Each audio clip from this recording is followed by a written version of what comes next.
pieces of advice that I would give to you or anyone else starting off. One is, I think you should know the technical inside and out. And I'm not going to put you on a spot with it, even though it's tempting as it is. But what I've done to like my assistants is I'll just say to them like, okay, I'm at f8 and I need more light. What do I turn the dial to? What's next on an aperture ring? And you should know that. You should know. F9. No, she's tired.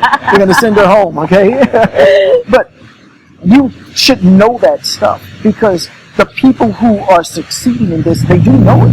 They may not care about it, and that may not be the foundation of their photography, but they know those technical things and they do make a difference. You understand? I dial in a white balance when I shoot at 106 in Park. I dial in a Kelvin number.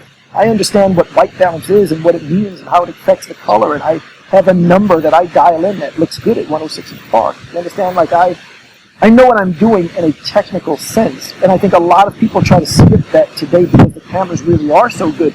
But, oh, she's got her hand up. Like, my iPhone will nail every shot perfectly. It's beautiful. The technology is that good. But I think you should still understand it. You should understand the difference between trying to do a headshot with a 50mm lens versus an 85, and how one of those choices is going to produce a not flattering photograph, and one will be flattering in terms of perspective. You should understand what perspective distortion is. You know, that fisheye look that you're going to get from the 50 because you're too close. You should understand those things.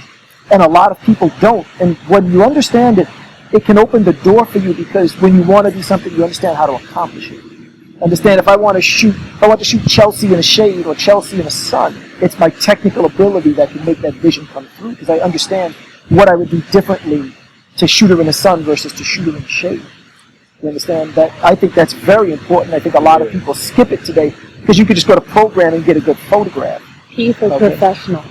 Professional mode. P you is see for that? professional. Go to professional. And the other, this is the piece of advice I've given many times in the podcast, but I am going to repeat it because I don't know if people hear this podcast once and never come back. I don't know. So, but this I think is really... Today, that is true. I hope not. But here's the main point of advice that I would give is you've got to look at it as if it's really only you. And there are no clients and there are no agencies, meaning you have to be your own content creator. That's where things are moving toward. Everything is benefiting the content creator. But a photographer who does what I do at BET, which is they put on a television show and I come and photograph it, that person is going to be increasingly interchangeable and not necessary. If I quit BET tomorrow, it's going to take them 5 minutes to replace me. You understand? And that's why, like, if you look at, like, my Instagram, prior to last week's podcast with Sean Cummings from the show, who kind of put me in a slightly different perspective about Instagram, I didn't put any of that stuff on my Instagram because it wasn't a reflection of John Ricard, it's a reflection of BET. That content belongs on BET's website, not my Instagram, because it's got nothing to do with me. I look at it like it anybody gets a lot more followers, and social media is my big thing. Well, so. This is what the guy who was on last week, Sean Cummings, was saying, no, you got to put it up there, but we talked about that last week, but so now I put it up, and sure enough, the likes went from like 15 to 45, so it's a game, though, but I don't look at that work as representing John Ricard. It's a TV show, and I just shoot it.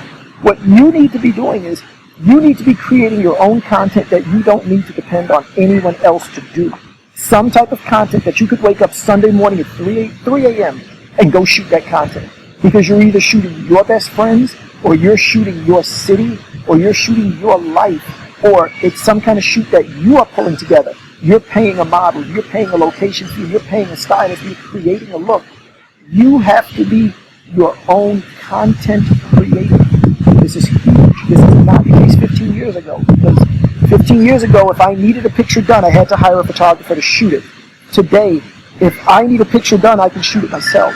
And again, last week, podcast number 18, we had a guy named Sean Cummings. He's a publisher of a magazine called Show Magazine. It's like a girl magazine, or bikinis, the half naked, whatever. For 7 years, he has hired a photographer to shoot it. Starting 2 months ago, he shoots the magazine himself. He's the publisher. He comes to my studio. He shoots the magazine himself. Because the vision is already figured out. We want this type of girl. We want her in this kind of lighting. We want her in this kind of pose. Once all of that is figured out, anybody could shoot it.